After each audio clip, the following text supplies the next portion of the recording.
بھائی پوچھ رہے تھے کہ ہم طواف میں صلاۃ علی النبی پیارے رسول پر درود پڑھ سکتے ہیں؟ میں آپ کو پیارے رسول کی ایک پیاری حدیث سنائے دیتا ہوں۔ حضرت ابی ابن کعب صحابی نے کہا، وہ ابی ابن کعب بڑے پکے بڑے قرآن کے قاری تھے، پیارے رسول نے ان کی تعریف فرمائی ہے۔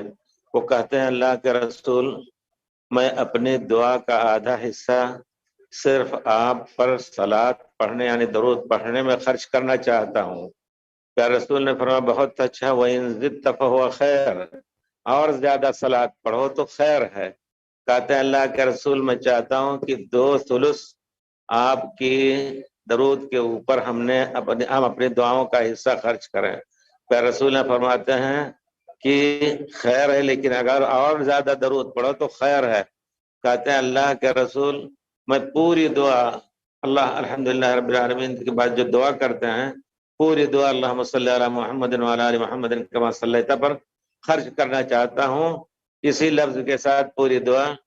تو پیارے رسول نے جو پیارا لفظ فرمایا، اذن، اگر ایسا تم کرو گے، تکفی ہمک و تقضی حاجتک، تمہارے غم دور ہو کر دیے جائیں گے اور تمہاری ضرورتیں پوری کی جائیں گی۔ کتنی بڑی مبارک سلیقے سے ہم نہیں مانگ سکتے، چلو صلات ہی پڑھ کر کے اپنے دل میں، اے اللہ تعالیٰ ہماری تمام ضرورتیں پوری کر دے۔